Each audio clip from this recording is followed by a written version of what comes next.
지난 몇 주간 골로새서 3장을 통해서 계속 성화에 대해서 이제 배워왔습니다. 그리고 앞으로도 계속해서 이제 성화에 대한 내용들이 쭉 나올 건데, 오늘은 잠시 이제 골로새서 그 흐름에서 좀 벗어나서 그 골로새서 3장 본문에 초점 맞추기보다는 좀 더 여러 본문들을 토대로 성화에 대해서 조직 신학적으로 좀 접근을 해보려고 합니다. 제가 미국에 있었을 때 이제 마스터스 신학교 총장님이신 이제 에브너 차우라는 분이 이제 종종 설교 강단에서 본인이 이제 강의와 그리고 설교의 그 사이의 것을 이제 전하려고 한다. 그래서 뭐 설교 같은 강의 내지는 강의 같은 설교를 이제 하려고 할 거라고 이제 그렇게 종종 말씀하시는데, 오늘은 저도 조금 그것과 비슷하게 좀 하려고 합니다. 이제 평소보다는 조금 더 신학적인, 조금 더 교리적인 그런 내용에 초점을 맞출 것이기 때문에 조금 더 강의와 같은 느낌이 들 수 있는데, 동시에 그래도 다양한 성경 구절들을 언급할 것이고, 또 최근에 살펴보고 있는 골로새서 3장에서 두드러지게 강조되고 있는 주제인 성화에 대한 내용이기 때문에 오늘 이 시간을 토대로 잘 이해를 하면은 그러면 앞으로의 내용도 조금 더 잘 이해할 수 있게 되지 않을까 싶은 마음에, 그래도 설교와는 무관하지 않다라고 이제 말씀을 드리고 싶습니다.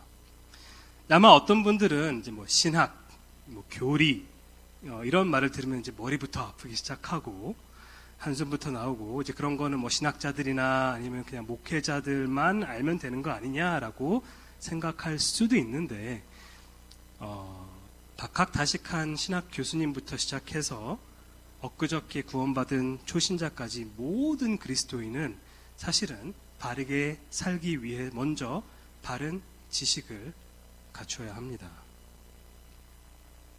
예를 들어서 누군가가 예수님을 사랑한다고 고백을 하는데, 근데 그가 예수님을 그냥 어떤 위대한 랍비, 위대한 선생 정도로만 생각하고 그분을 참 하나님으로 여기지 않는다면은, 그 사람이 난 예수님을 사랑해, 나는 그분을 의지해, 그분을 존경해 라고 말한들 그게 근본적으로 무슨 의미가 있겠습니까? 하나님으로 인정하지 않는데.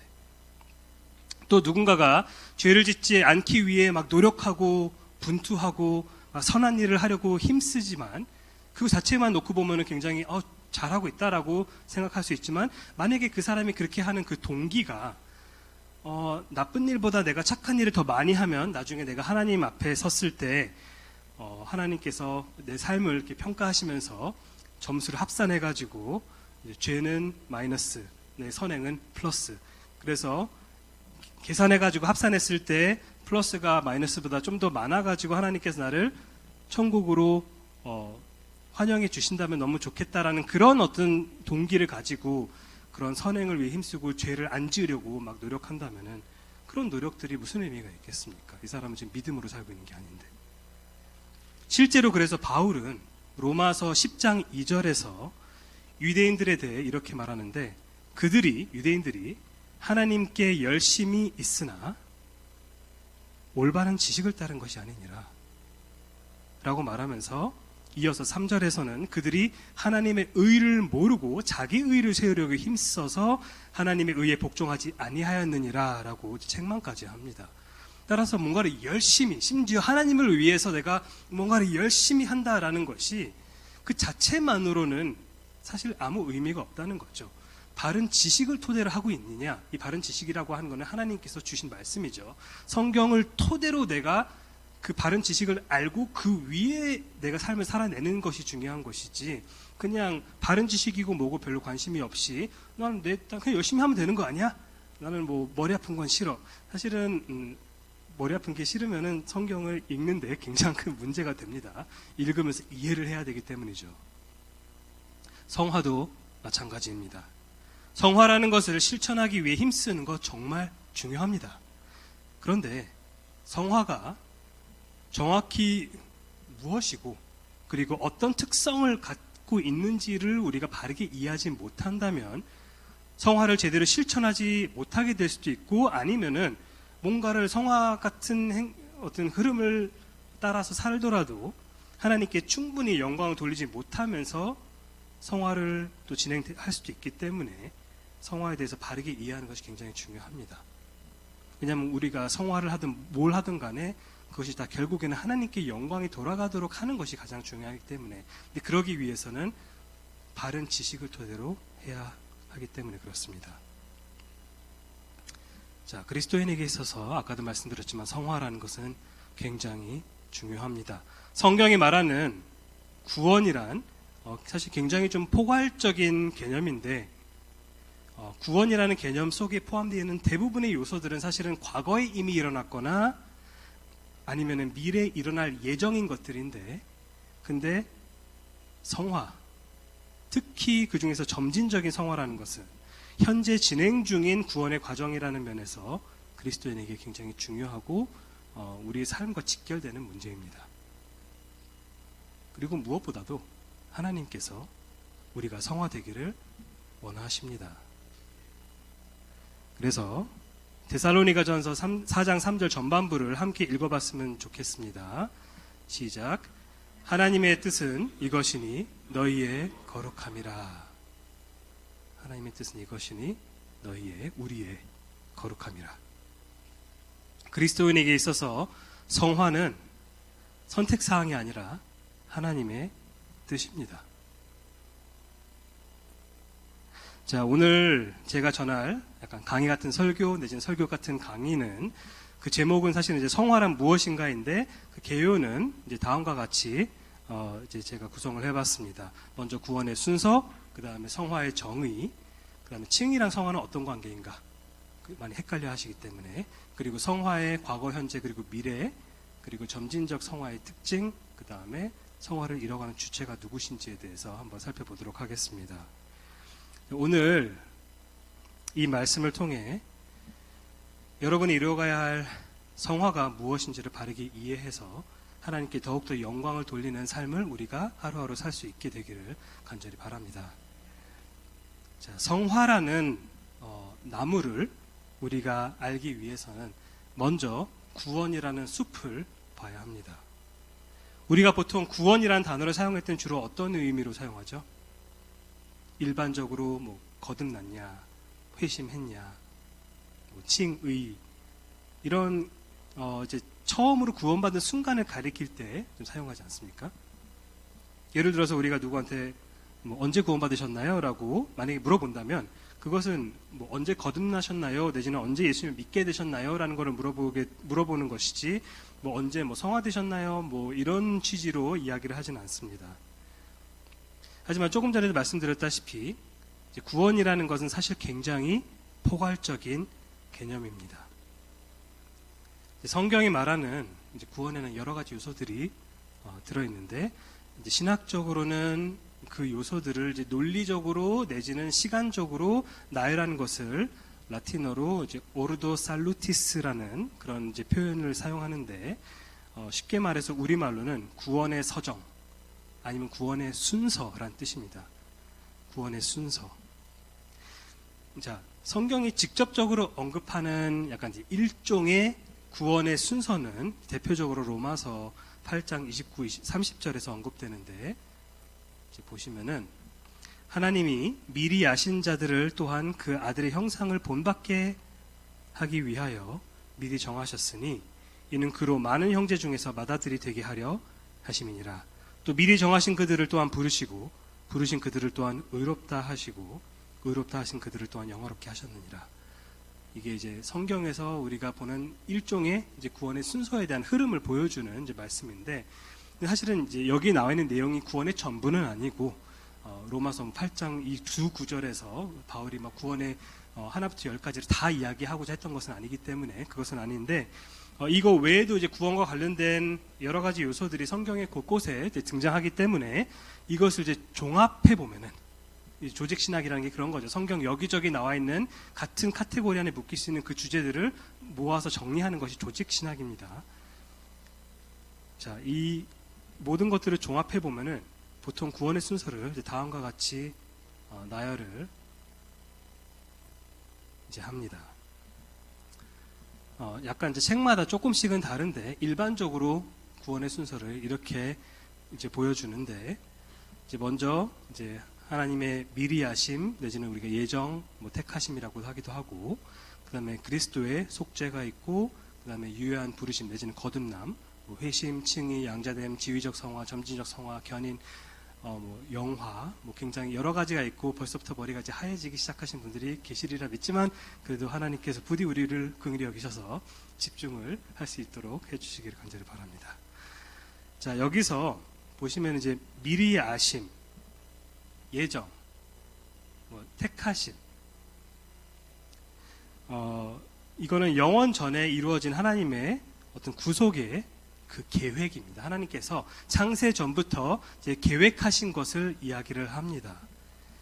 미리 아심이라는 것은 이제 하나님의 어떤 사랑의 측면에서 택하심을 설명하는 용어고, 무슨 말이냐면 이제 알다라는 게 하나님께서 지식적으로 뭔가를 알다 이런 의미가 아니라 뭔가 남편이 아내를 친밀하게 알다라는 어떤 그러한 그 관계적인 안, 즉 사랑에 안다라는 그런 뜻이거든요.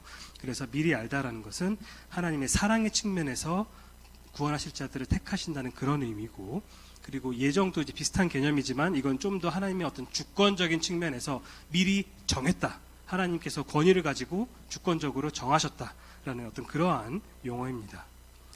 보시면 이제 로마서 8장에 나왔던 용어들인데 에베소서 1장 4, 5절에서도 등장합니다. 곧 창세전에 그리스도 안에서 우리를 택하사 우리로 사랑 안에서 그 앞에 거룩하고 흠이 없게 하시려고 그 기쁘신 뜻대로 우리를 예정하사 예수 그리스도를 말미암아 자기의 아들들이 되게 하셨다라고 말씀하십니다.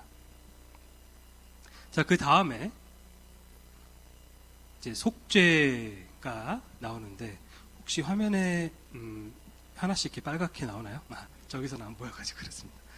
네.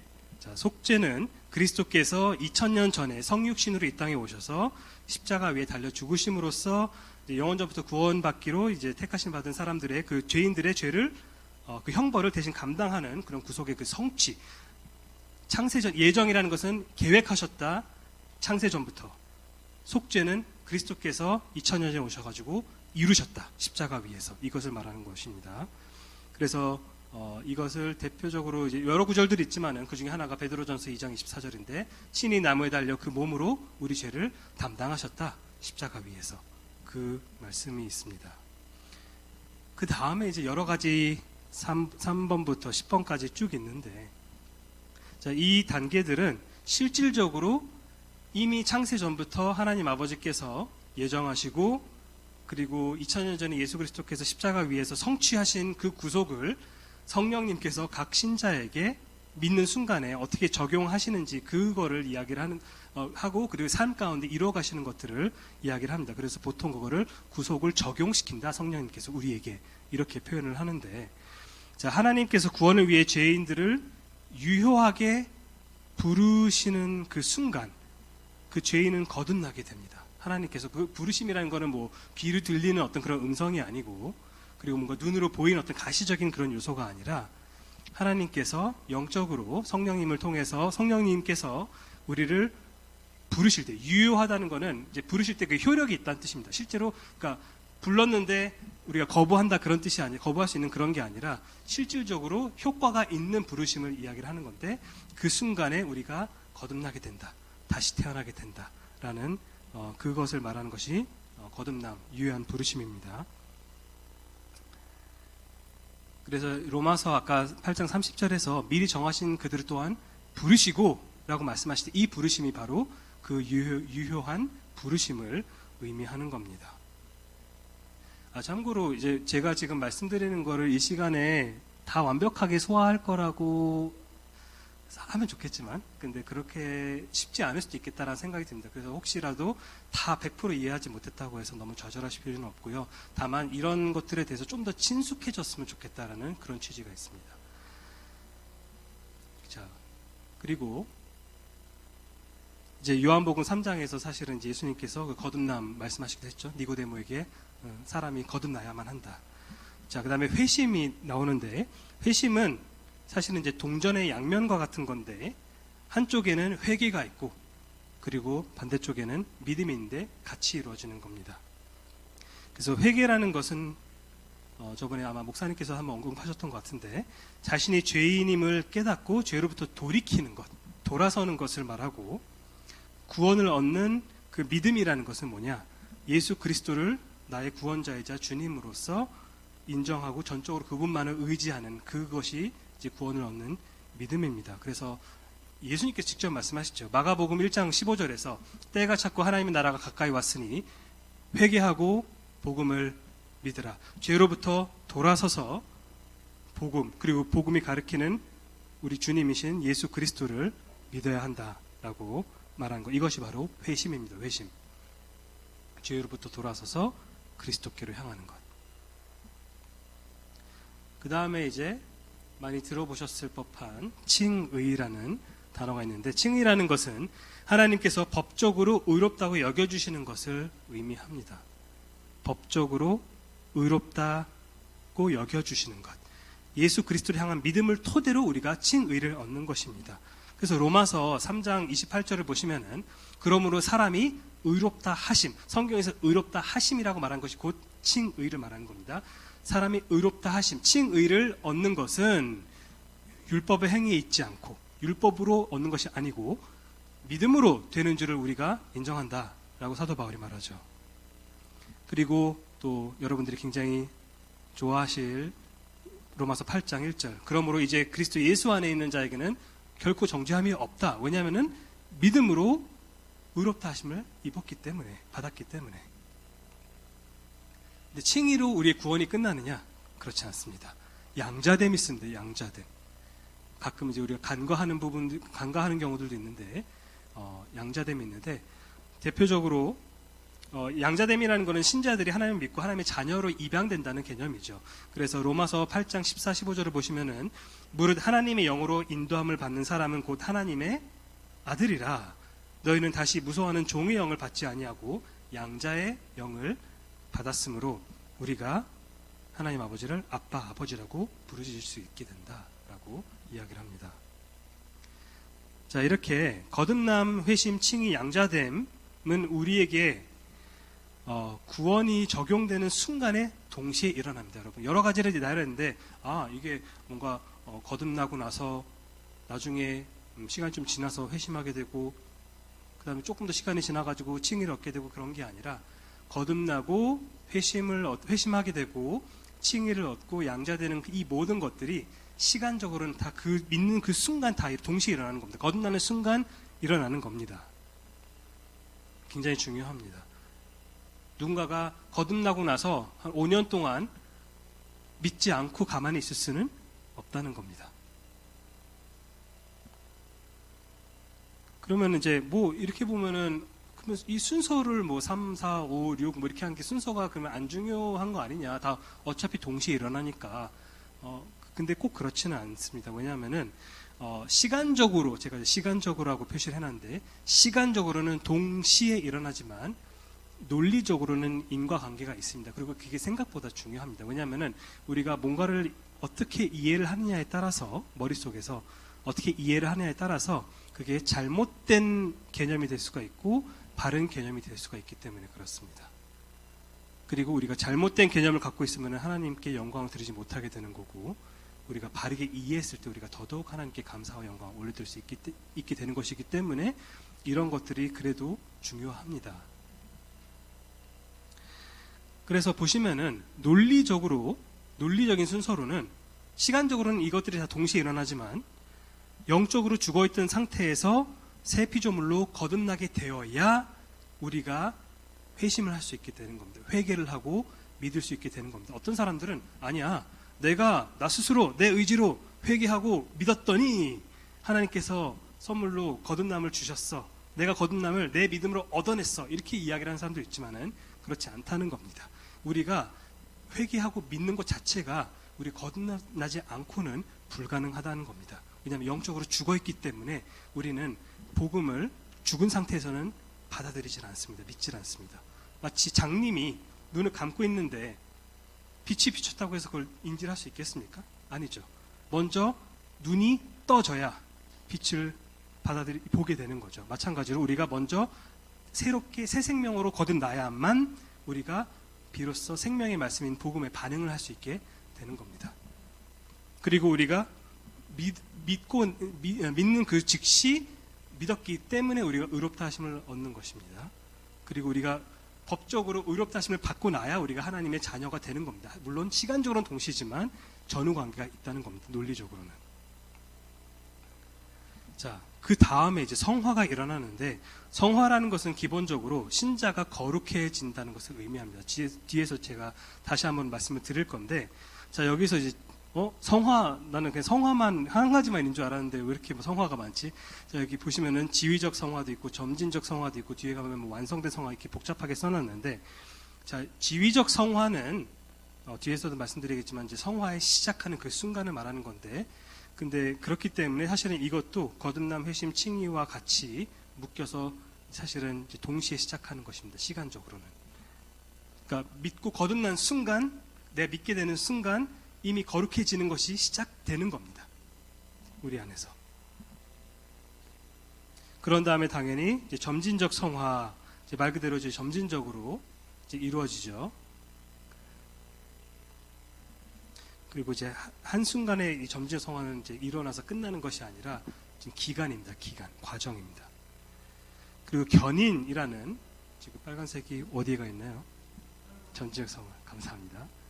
네, 견인이라는 것은 예전에도 한번 말씀드렸던 것 같은데, 이게 보통 견인차가 나를 끌고 가는, 하나님께서 나를 질질 끌고 가가지고 나를 천국으로 인도하시는 거나 그렇게 생각할 수 있는데, 그 견인이 아니라 견고하다 할 때, 그 다음에 인내할 인입니다. 그래서 굳게 인내하다, 끝까지 견고하게 인내하다, 흔들리지 않고, 그거를 말하는 겁니다. 이게 바로 이제 성도의 견인 교리고, 진정으로 구원받은 그리스도인은 믿음을 중간에서 뭐 저버리거나 교회를 완전히 떠나거나 그럴 수 없고 끝까지 믿음을 유지한다는 뜻입니다. 뭐 여러 가지 본문들이 있지만은 이제 마태복음 이제 10장 22절에 보시면 예수님께서 또 너희가 내 이름으로 말미암아 모든 사람에게 미움을 받을 것이나 끝까지 견디는 자는 구원을 얻으리라. 이것이 바로 성도의 견인 교리입니다. 그리고 이제 마지막으로 이제 영화, 이제 완성된 성화, 이렇게 두 가지가 이제 언급되는데, 사실은 이제 같은 건 아니지만 굉장히 좀 많이 비슷하고 겹치기 때문에 그냥 묶어놨는데, 자, 영화라는 것은 여러분 영광스럽게 된다라는 뜻이죠. 그래서 신자가 더 이상 우리 삶 가운데 남아있는 죄가 없이 완전히 거룩해진 상태를 말하는데, 단지 영혼만 그렇게 되는 것이 아니라 우리의 몸까지도, 육신까지도 거룩해지는 그 상태입니다. 다시 말해서 이것은 몸의 부활까지를 포함하는 개념입니다. 왜냐하면 우리가 몸의 부활을 받지 않은 상태에서는 아직은 몸이 완전히 거룩하게 회복된 게 아니죠. 죽음 가운데 있으니까. 따라서 이제 우리가 죽고 나면은 바로 영화로운 상태가 되는 것은 아닙니다. 많은 사람들이 내가 죽고 나면은 바로 영화로운 상태가 된다고 생각하겠지만은, 성경에서 말하는 영화라는 것은 몸의 부활까지를 의미하는 것이기 때문에 그것은 예수님의 재림을 우리가 기다려야 하는 부분입니다. 영적으로는 완전히 거룩해졌지만 아직 몸이 이 땅에 썩어져 있기 때문에 그렇습니다. 참고로 이제 그러면 완성된 성화는 뭐냐? 이 완성된 성화는 보통 이제 영혼이 이제 완전히 거룩해지는 그 순간을 말합니다. 죽는 순간 우리는 완전히 성화가 이제 되고 성화가 이제 끝나는 것입니다. 자, 참고만 하십시오. 이거는. 자, 이렇게 포괄적인 구원의 여러 측면에서 오늘은 특별히 성화에 좀 집중을 해보도록 하겠습니다. 그래서 이제 성화의 정의에 대해서 아까 제가 말씀을 드렸는데, 성화라는 것은 신자가 거룩해지는 것을 의미합니다. 한자로 거룩할 성, 그 다음에 될 화입니다. 거룩하게 되다. 자, 거룩하다라는 말은 기본적으로 구분되다라는 뜻이기 때문에, 성화라는 것은 죄로부터 구분되고 우리가 하나님을 위해서 우리가 특별히 구분된 삶을 산다라는 뜻입니다. 그래서 로마서 6장 11절에서 이 개념을 굉장히 잘 나타내는데, 바울이 이렇게 말합니다. 이와 같이 너희도 너희 자신을 죄에 대하여는 죽은 자요, 그리스도 예수 안에서 하나님께 대하여는 살아있는 자로 여길지어다. 죄에 대해서는 죽은 자요. 굉장히 강한 표현을 쓰고 있는 거죠. 죄에 대해서는 죽은 것으로 될 정도로 구분된, 그리고 하나님께 대해서 살아있는 자로 구분된 그런 자가 된다는 것입니다. 성화에 대해서 이렇게 기본적인 의미를 설명드렸는데, 이제 그래서 신학자들은 보통 성화라는 걸 어떻게 정의하느냐, 여러 가지가 있지만 대표적으로 이제 존 메가더와 리처드 메이오가 쓴 이제 공동집필한 성경교리라는 책이 있는데, 거기서 한마디로 성화를 이렇게 표현합니다. 성화를 통해서 하나님은 특히 성령으로 신자들에게 역사하셔서 일하셔서 그들의 삶 속에서 죄의 권능을 굴복시키고 그들로 하여금 순종의 열매를 맺을 수 있게 하심으로써 그들을 하나님께로 성별하시고 구별시키시고, 그리고 점점 더 거룩하게 만드시면서 점점 더 그리스도의 형상으로 변화되게 하신다. 이게 바로 성화다라고 그렇게 정의를 합니다. 자, 성화라는 게 대충 이런 거구나라는 것을 이제 이해를 이제 하셨으리라고 이제 생각을 하는데, 근데 우리가 여기서 이제 칭의와 성화의 관계에 대해서 한번 좀 생각을 해봐야 합니다. 왜냐하면 종종 의외로 조금 이제 혼돈이 생기는 이제 그런 부분이 있기 때문에 그런데, 자, 칭의와 그리고 성화 모두 그리스도 안에 있는 신자가 누리는 구원의 선물이죠. 하지만 이 두 가지가 각각 신자 안에서 무엇을 일으키는지 우리가 좀 구분해서 이해할 필요가 있는데, 아까 말씀드렸던 것처럼 칭의라는 것은 법적인 개념입니다. 법적인 개념. 제가 보통 이러는 거 안 하는데 한번 따라 해보셨으면 좋겠어요. 왜냐하면 그게 입에 붙어야 되기 때문에 그렇습니다. 칭의라는 것은 법적인 개념이다. 법적인 개념이에요. 하나님 앞에 선 죄인이 법적으로 의롭다고 선고를 받는 것입니다. 자, 여기서 중요한 질문을 하나 드리겠는데, 이 의롭다는 평가, 법적으로 의롭다는 평가를 받는다 말씀드렸는데, 이 의롭다는 평가는 누구의 의로움을 토대로 받는 평가인가요? 누구의 의로움을 토대로 받는 평가인가요? 예수 그리스도. 바로 예수 그리스도의 완벽한 의를 토대로 받는 평가. 그것이 바로 칭의입니다. 우리가 그분을 믿을 때, 우리가 예수 그리스도를 믿을 때 예수 그리스도의 의가 우리에게 전가되었기 때문에, 우리 것으로 여겨졌기 때문에, 우리 것으로 취급되기 때문에 하나님께서 우리를 보실 때, 우리가 나중에 하나님 앞에 섰을 때 하나님께서 우리를 보시면서 예수 그리스도께로 전가받은 그 의를 토대로 우리를 의롭다고 평가하시는 겁니다. 따라서 칭의라는 것은 나중에 우리가 하나님 앞에 섰을 때 너 의롭구나 법적으로 라고 말씀하실 때는 그거는 우리 자체의 의를 말하는 게 아닙니다. 예수 그리스도, 내 아들의 의를 너가 가지고 있구나 라고 말하고 계신 겁니다. 그렇기 때문에 여러분, 이거를 제가 어린이 부설교에서 얘기했는지 여기서 얘기했는지 잘 기억이 안 나지만, 예수님께서 그냥 하늘에서 바로 내려오셔가지고 십자가를 지고 죽고 부활하시지 않은 이유가 이 의를 이루기 위해서입니다. 예수님께서 왜 굳이 아기로 태어나셔가지고, 그러면 복잡하게 여러 가지 막 이런 일들도 있었고, 막 헤롯 피하고 자라나고 또 뭐 공생의 사역도 하시고, 아니 십자가가 중요한 거라면, 그것만이 전부라면은, 십자가 위에서 대속적인 죽음이 예수님께서 하실 모든, 그러니까 전부라면은, 그러면은 예수님께서는 그냥 어른으로 이 땅에 오셔도 괜찮잖아요. 근데 그렇게 안 하시고 이 땅에 아이로 오셔가지고 유대인으로서의 모두가 사는 그런 기본적인 삶을 사람으로서 살아가셨던 그 이유는 다름이 아니라, 예수님께서는 다른 모든 사람들과는 달리 죄 없는 삶을 살고, 그리고 그 누구도 온전히 이룰 수 없는 그 율법에 대한 완벽한 순종을 예수님께서는 이루셨기 때문에, 그렇기 때문에 그분께서는 완전한 의를 얻으신 겁니다. 그건 예수님 자신의 공로입니다. 공로. 인간으로서, 인간 예수께서 죄 없고 완전히 순종적인 삶을 삶으로써 무고하면서도 동시에 순종했기 때문에 받는 의라는 것은 단지 그냥 무죄다라는 걸 말하는 것이 아니라, 그걸 넘어서서 너가 하나님의 계명에 순종했구나, 그때 받는 것이 의롭다는 평가입니다. 예수님께서는 그 완전히 순종적인 삶을 사셨기 때문에 죄를 안 지어서 무죄이지만 동시에 순종하셨기 때문에 그분께서는 의로움인데, 예수님 외에 아무도 그 의로운 삶을 살지 못했지 않습니까? 그렇기 때문에 예수님께서 우리에게 주시는 그 의라는 것은 단지 그냥 그분의 무고함을 주시는 것이 아니라 우리를 대신해서 우리가 순종하지 못했던 그 순종의 의를 우리에게 같이 주시는 겁니다. 쉽게 말해서 칭의는 우리가 의로워진 것이 아니라 예수님의 의의 옷을 입고 하나님 앞에 선 것을 의미한 겁니다. 법적인 개념입니다. 반면에 그럼 성화라는 무엇이냐? 성화라는 것은 칭의와는 좀 달리 우리의 본성이 실제로 의롭게 변하는 것을 말합니다. 예전에 어떤 분과 대화를 나누면서 이것을 부정하시는 분을 봤어요. 칭의가 너무나도 그분에게 소중했기 때문에 우리가 신자가 평생 동안 누릴 수 있는 의는 예수님의 그 전가된 의, 그 의의 옷, 그것만 입고 우리 안에는 절대로 의가 전혀 생기지 않는다. 우리에게는 아무런 의가 신자도 전혀 생기지 않고 자라지 않는다라고 보시는 분이 계셨는데 그건 굉장히 잘못된 생각입니다. 성경에서는 그것만을 그렇게 이야기를 하지 않습니다. 성령께서 법적으로 의롭다 하심을 칭의를 입은 신자 안에서 실제로 의를 이루어 가십니다.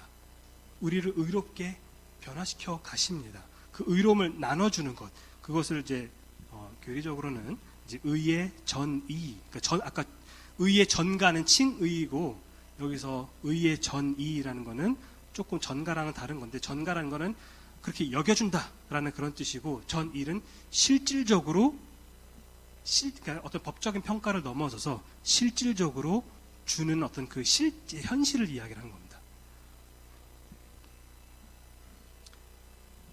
법적인 개념이 아니라 실질적으로 신자 내면에 의가 생기면서 거룩해지는 것. 칭의와는 분명히 다른데 이제 법정의 비유를 조금 더 이해하기 쉽게 말씀을 드리겠습니다. 판사가 자기 앞에 선 죄수에게 원래는 유죄를 선고하는 것이 마땅하지만 다른 사람의 의로움을 그 죄수의 것으로 여기겠다고 하면서 무죄 선고를 내립니다. 이것이 이제 칭의에 해당되는 거죠. 다른 사람의 의가 너의 의라고 여겨줄게 내가. 이게 칭의, 의의 전가입니다. 다른 사람의 의가 이 죄수에게 전가되는 것. 근데 원래 범죄를 상습적으로 저지른 이 사람이 무죄 선고를 받았다고 해서 갑자기 의로운 삶을 살게 됩니까? 법적으로 의롭다고 평가를 받았다고 해서 이 사람이 앞으로 의인의 삶을 살게 됩니까? 자동으로? 그렇지는 않죠.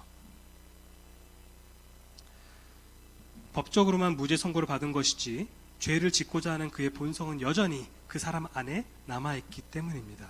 하지만 만약에 누군가가 자신이 가지고 있는 실제 의로움을 그냥 법적으로 여겨주는 것일 뿐만 아니라 실질적으로 자기 안에 있는 의로움을 그 사람에게 그 사람 마음 가운데 넣어줬다면, 실질적으로 나눠줬다면 그러면 어떻습니까?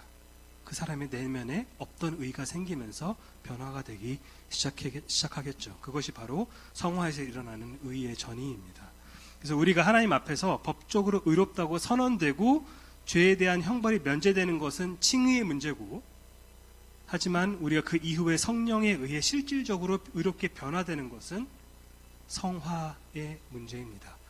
달리 말하면 죄인이 그리스도의 의의 옷을 입고, 더러운 죄인이 예수님 깨끗한 그 의의 옷을 입고 하나님 앞에 서서 의롭다고 평가를 받는 것은 칭의, 그리고 그 이후에 성령님께서 그 덮고 있는 그 옷 안에 있는 그 더러운 죄인 자체를 깨끗하게 변화시켜가는 것, 의롭게 변화시켜가는 것, 그것이 바로 성화라는 겁니다. 자, 로마 카톨릭교, 천주교가 이제 이단인 이유가 여러 가지가 있는데 그 중에 한 대표적으로 가장 큰 문제가 됐던 것이 역사적으로도 칭의를 우리는 지금 계속 법적인 개념이다, 예수 그리스도의 의가 우리에게 전가된 것이다라고 이해를 한다고 말씀드렸는데, 근데 로마 카톨릭교는 그렇지 않습니다. 로마 카톨릭교에서는 그들이 생각하는 칭의라는 것은 실질적으로 내가 의롭게 변화되는 것 자체를 이야기를 하는 겁니다. 그러니까 그게 섞여버린 겁니다. 이 두 가지 구분되는 개념이 그들에게는 섞이기 때문에, 그래서 칭의를, 그러니까 의롭다고 평가를 받아야 하나님 앞에서 우리가 천국에 들어갈 수 있는데, 그것이 법적인 개념이라기보다는 예수 그리스도의 그 의의 옷을 입음으로써 얻게 되는 것이 아니라 우리 안에 실제로 싹 트야지만 천국에 들어갈 수 있다, 하나님께 의롭다 평가를 받는다고 말하거든요. 그들에게는 의의 옷을 입는 것으로 부족합니다. 그들에게는 내가 실질적으로 의로워져야만 내 안에 있는 것 자체가 완전히 의로워져야만 내가 하나님 앞에 의롭다는 평가를 받을 수 있다라고 그렇게 칭의를 이해합니다. 그렇기 때문에 그들은 그럼 뭘 해야 합니까? 내가 실제로 의로워져야 되니까 행위를 해야 됩니다. 의로워지기 위해서 행위를 쌓아가야 합니다. 믿음으로만이 아닌 거죠. 그래서 결국 내가 얼마나 의로워졌느냐를 기준으로 하나님께 의롭다고 평가를 받는다고 보기 때문에 그들이 믿는 것은 우리가 한마디로 행위 구원이라고 말하는 겁니다. 근데 그것이 불가능한 이유는 우리가 이 땅에서, 이 생애에서 우리 내면이 실질적으로 의롭게 완전히 될 수가 없기 때문에 그렇습니다. 완전히는 안 됩니다. 성경은 의롭다 하신, 즉 의롭다는 그 평가를 얻기 위해서 우리가 선행을 하는 것이 아니라 오직 믿음으로 의롭다 하심을, 예수 그리스도의 그 의의를 통해서 의롭다 하심을 얻었기 때문에 그에 걸맞는 열매로서 그 이후에 이제 선행을 계속 쌓아가는 것이 마땅하다라고 말하는 거죠. 다릅니다. 근거가 선행인지 아니면 그 구원의 결과가 선행인지 그거는 굉장히 다릅니다. 그래서 에베소서 2장 8절부터 10절에서 바울이 말하죠. 너희는 그 은혜에 의하여 믿음으로 말미암아 구원을 받았으니 이것은 너희에게서 난 것이 아니요 하나님의 선물이라. 행위에서 난 것이 아니니 이는 누구든지 자랑하지 못하게 함이라. 우리는 그가 만드신 바라 그리스도 예수 안에서 선한 일을 위하여 지으심을 받은 자니 이 일은 하나님이 전에 예비하사 우리로 그 가운데 행하게 하려 하신 것이다. 이렇게 말합니다. 자, 칭의와 성화가 구분이 돼야 합니다, 여러분. 칭의는 법적인 의를 우리가 예수님을 통해서 받게 되는 것이고, 성화라는 것은 우리 안에서, 물론 이것도 하나님의 은혜지만은 실질적인, 단지 그냥 법적으로만 너가 의롭다 평가해 줄게가 아니라 너가 정말로 의롭게 변했구나, 변해가는구나 라고 말하는 것, 그것이 바로 성화입니다. 자, 성화라는 것은 이렇게 거룩해지는 과정이라고 말씀드렸는데, 자, 과정에는 시작도 있고 끝도 있겠죠. 그래서 그 성화의 시작점을 아까 말씀드렸던 것처럼 지위적 성화라고 이야기를 하고, 그리고 종착점을 완성된 성화라고 말하고, 그 사이를 이제 점진적인 성화라고 보통 이야기를 합니다. 자, 성화의 시작을 이제 지위적 성화라고 부르는 이유는 우리가 실질적으로 깨끗해지기 시작한 그 지위, 그 위치에 들어섰기 때문에 그렇습니다. 종종 이제 제가 굳이 칭의랑 성화는 그렇게 어렵게 그 차이를 설명드린 이유가 종종 지위적 성화라는 것을 칭의랑 같은 것이라고 이제 생각하는 분들이 계신데 그거는 좀 오해고요. 보통 왜 그렇게 생각하냐면은 칭의 믿는 순간 얻게 되는 것이고 지위적인 성화, 성화라는 건 원래 과정인데 시작점에 얘기하는 거니까 그게 곧 칭의지 뭐 약간 이렇게 생각하는데 그것이 아니라 동시에 시작하지만 칭의라는 것은 법적으로 의롭다 하심을 받는다. 지위적 성화는 내가 실질적으로 의롭게 되는 그 순간을 말하는 겁니다. 성령님을 통해서. 따라서 지위적 성화는 실제로 의로워지는 그 순간을 의미하는데, 이제 아까 말씀드렸던 것처럼 거듭남, 회심, 칭의랑 동시에 일어나고, 신자의 입장에서는 어쨌든 간에 과거에 일어난 거죠. 거듭난 순간에 같이 일어나는 거니까.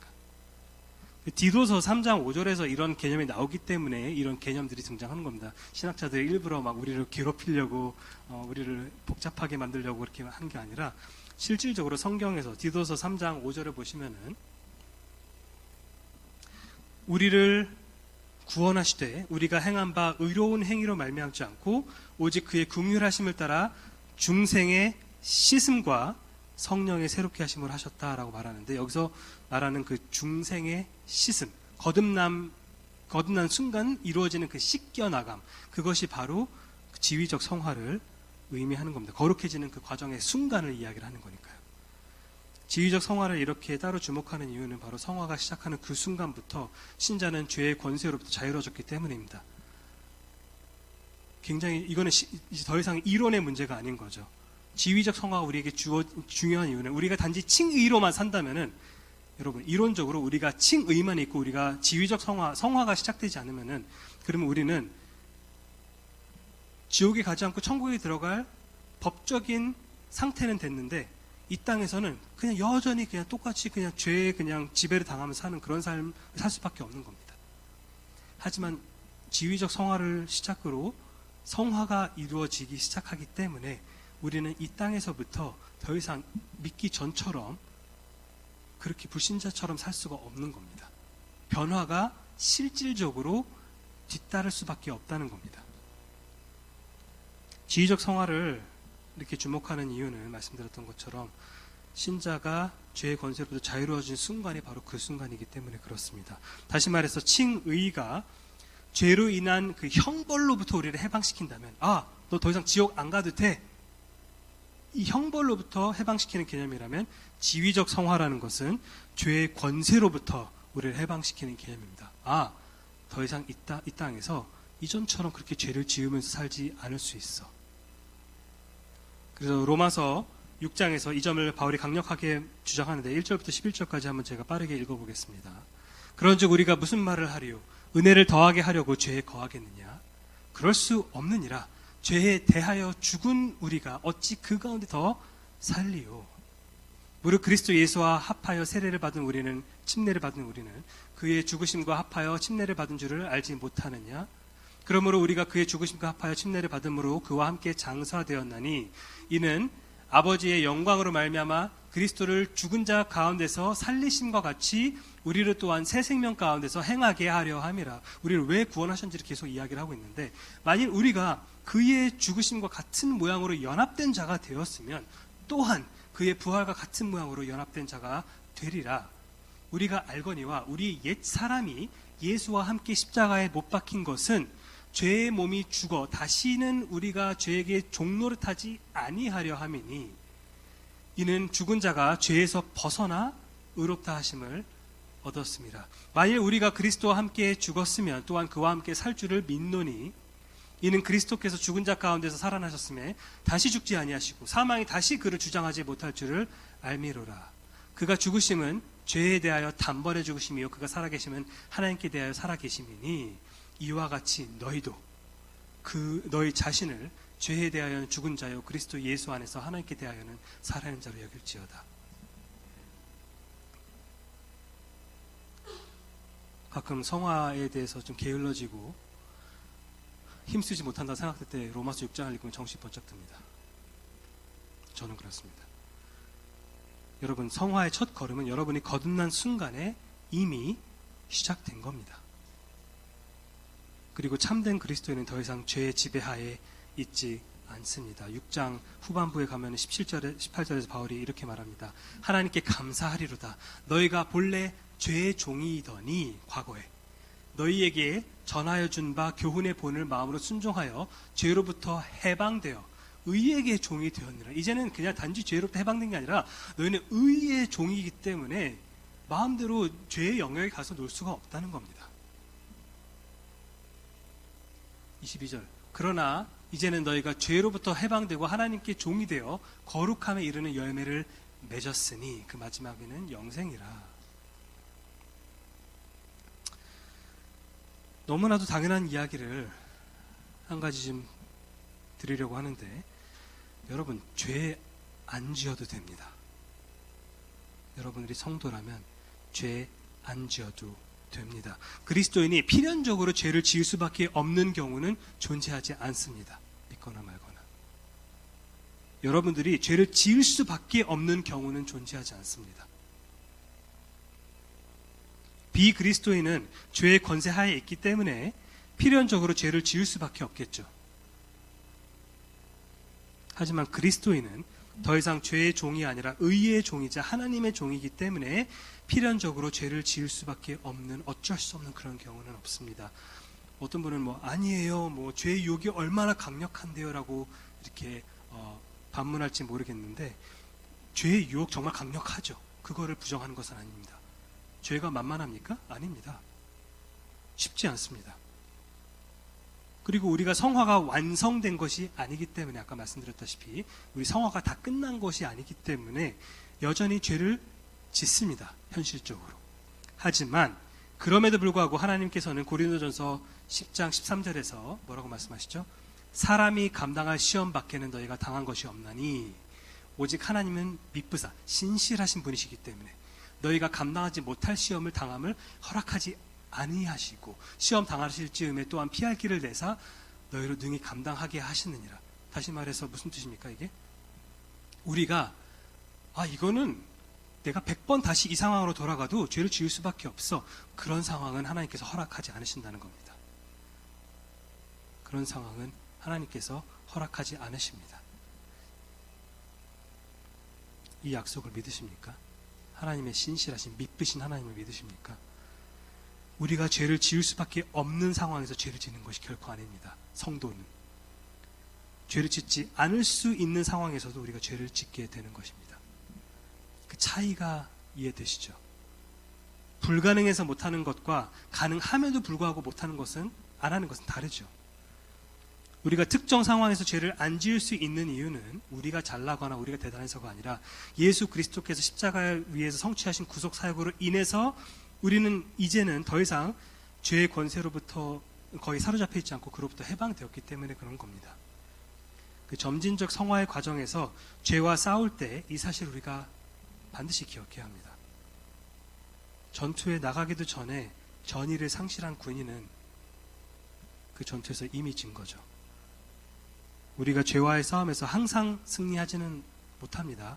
그러니까 현실적으로 그러지 못하고 있지만 죄와 싸울 때 우리가 이길 수 있다라는 마음가짐으로 임해야 합니다. 이거는 그냥 스스로 자신감을 막 키워내가지고 하는 것이 아니라 이미 십자가 위에서 그 모든 것을 가능케 하신 그분을 의지하면서, 그리고 그 이후에 성령 또 다른 보혜사를 우리에게 주셔가지고 우리 안에서 그런 거룩한 삶을 살 수 있도록 이끌어주시는 그 성령님을 의지하면서 우리가 하는 겁니다.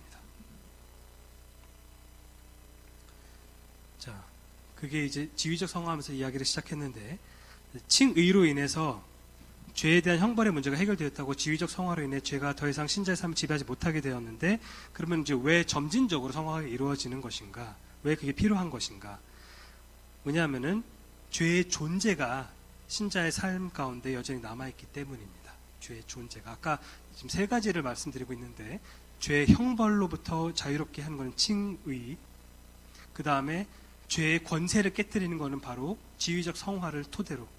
하지만 우리가 여전히 죄의 우리 가운데 죄악된 상황들과 죄를 지으려고 하는 어떤 어떤 그 경향성이 남아있기 때문에 죄가 우리를 실질적으로 아직 우리 가운데 우리의 앞에서 다 사라진 것이 아니기 때문에, 그렇기 때문에 우리가 여전히 계속 죄와 싸울 수밖에 없는 그런 현실이 남아있다는 겁니다. 물론 나중에 우리가 완전히 영화롭게 되면은 이제 죄의 임재가 완전히 사라지게 되는 것이죠.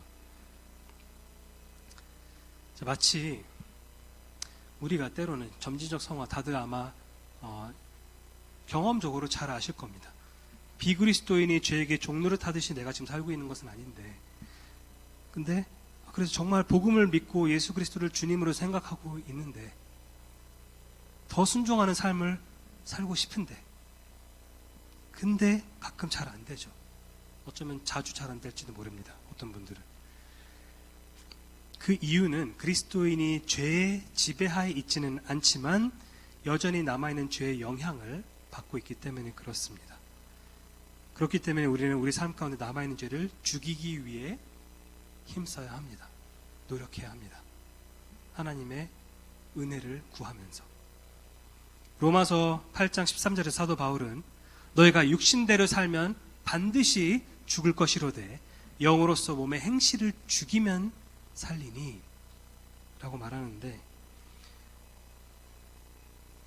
존 오웬이라는 청교도 신학자가 있는데 이분이 쓴 여러 가지 글들 중에서 죄의 죽임이라는 책이 있는데 로마서 8장 13절 한 구절을 통해서 이런 책을 이제 쓴 겁니다. 여기서 그냥 한 부분만 좀 읽어드리면은,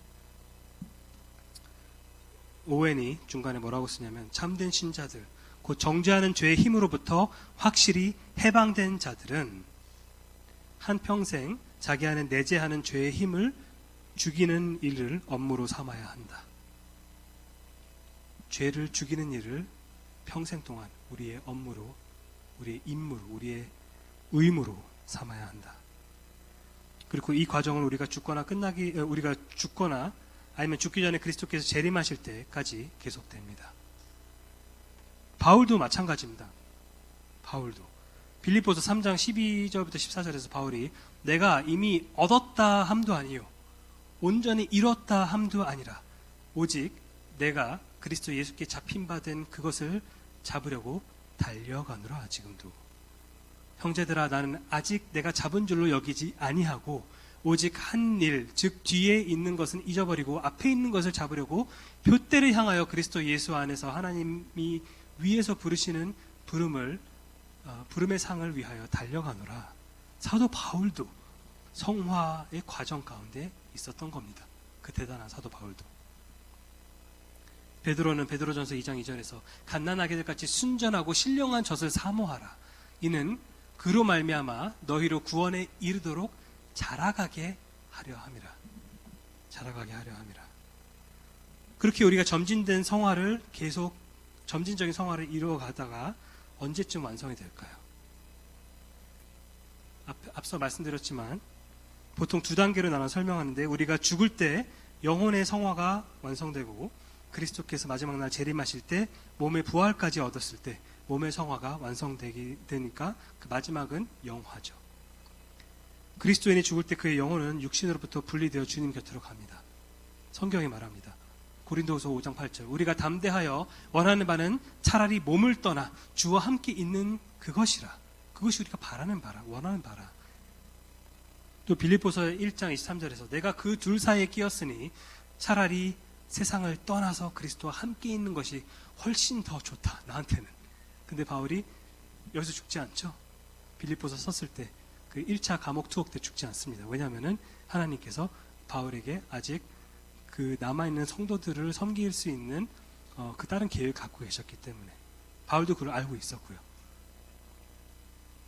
하지만 우리의 구원은 영혼의 완전한 성태로, 영혼의 완전한 성화로만 끝나는 것이 아니라 나중에 몸의 성화로 완성됩니다. 빌립보서 3장 21절 그리스도는 만물을 자기에게 복종하게 하실 수 있는 자의 역사로 우리의 낮은 몸을 자기의 영광의 몸의 형체와 같이 변하게 하시리라. 그래서 여러분의 성도들의 어떤 그런 궁극적인 결과가 그냥 몸 없이 그냥 우리의 영혼 같은 게 어떤 느낌일지 우리는 모르죠. 우리는 몸 없이 살아본 적이 없으니까.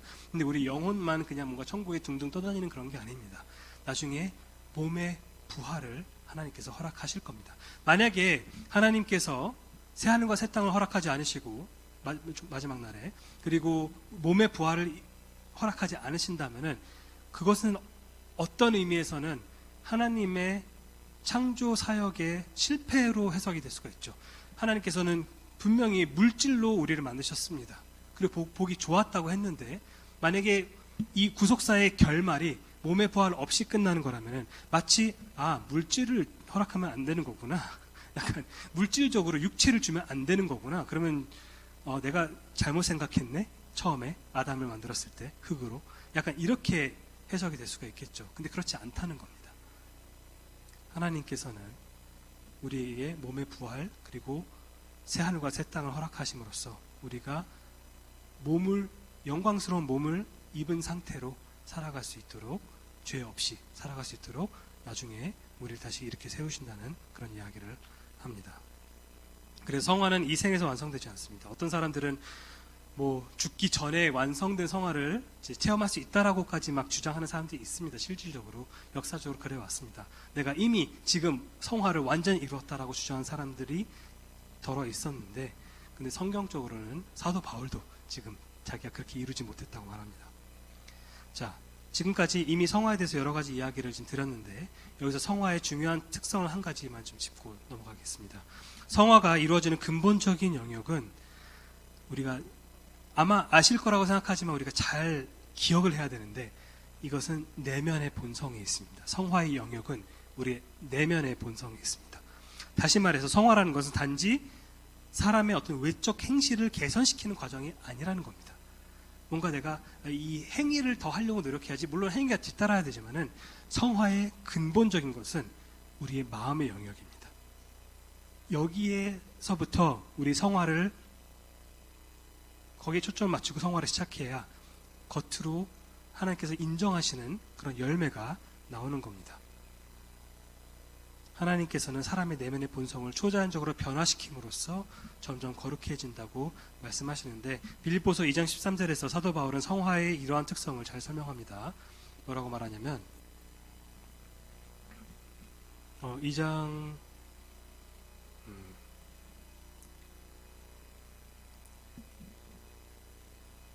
앞에 하나 까먹어서 그렇군요. 2장 13절에서 너희 안에서 행하시는 이는 하나님이시니 자신의 깊으신 뜻을 위하여 너에게 소원을 두고 행하신다라고 이야기를 하시는데, 단지 겉으로 드러나는 행위만을 변화시키는 것이 아니라 내면의 욕구와 의지를 변화시키는 겁니다. 그래서 성화라는 것은 우리의 내면의 본성이 날마다 새롭게 되는 것을 포함해서 이야기를 하는 겁니다. 그래서 방금 이제 보여드렸던 2장 12절에서 두렵고 떨림으로 너희 구원을 이루라라고 이야기를 하는데, 제가 지금 뭔가 혼선이 있습니다. 슬라이드가 너무 많다 보니까 이게 어디에 뭐가 간지 잘 모르겠네요. 근데 우리가 성화라는 것은 이제 구원을 점진적으로 이루어가는 어떤 그런 과정으로 제가 이 구절을 이제 언급을 한 거고, 자, 성화의 우리 주체에 대해서 좀 생각해 보도록 하겠습니다. 이게 마지막인 것 같습니다. 자, 성화를 그러면 누가 이루는 것인가? 성화를 누가 이루는 것인가에 대해서 우리가 잘 생각을 해봐야 되는데, 방금 전에 말씀드렸던 것처럼 성화의 핵심은 단지 그냥 행동 교정의 어떤 그런 문제가 아니라 내면의 변화의 문제이기 때문에 사람이 아니라 하나님께서 이루시는 겁니다. 방금 이제 보여드린 빌립보서 2장 12절에서 두렵고 떨림으로 너희 구원을 이루라, 이 구절만 딱 보면은 우리가 성화를 이루어가는 거지 라고 생각할 수 있는데, 근데 그래 성경은 앞뒤 맥락이 중요합니다. 자, 다음 구절을 보시면은 너희 안에서 행하시는 이는 하나님이시니 자기 깊으신 뜻을 위하여 너희에게 소원을 두고 행하게 하신다. 그러니까 우리가 행하는데 그게 우리가 스스로 한다는 게 아니라는 겁니다. 우리 안에서 행하시는 분이 계시는데 하나님이시고, 다시 말해서 그분께서 우리 가운데 은혜를 계속 베풀어 주셔야만, 우리 안에서 하나님께서 우리 안에서 일하셔야만 우리가 거기에 반응하면서 성화를 이루어갈 수 있는 것이지, 나 이미 칭의 받았고 거듭났고 다 됐으니까 하나님께서는 쉬시고 제가 제 성화 알아서 하겠습니다. 안 된다는 겁니다. 그런 개념이 아니라는 겁니다. 여기서 하나님이 신이라는 표현은 하나님께서 앞에 12절에서 언급한 신자가 이루어가야 할 그 구원의 그 근간이 된다는 뜻입니다. 하나님께서. 따라서 신자 자신이 성화를 이루어가는 궁극적인 주체가 아니라 하나님께서 우리 안에서 성화를 이루어 가시고 우리는 그 과정에서 거기에 반응하면서 순종하는 겁니다.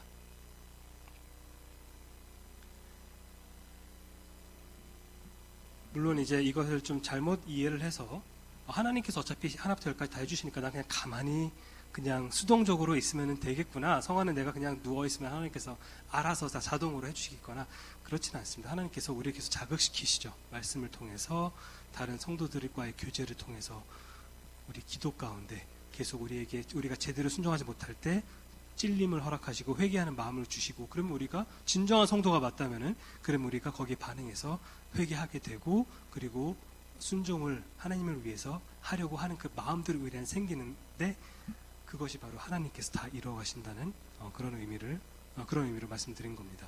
자, 데살로니가 전서 5장 23절에서 바울은 평강의 하나님이 친히 너희를 온전히 거룩하게 하신다라고 말씀하십니다. 하나님께서 우리를 성화시키신다라는 이야기를 사도 바울도 직접 합니다.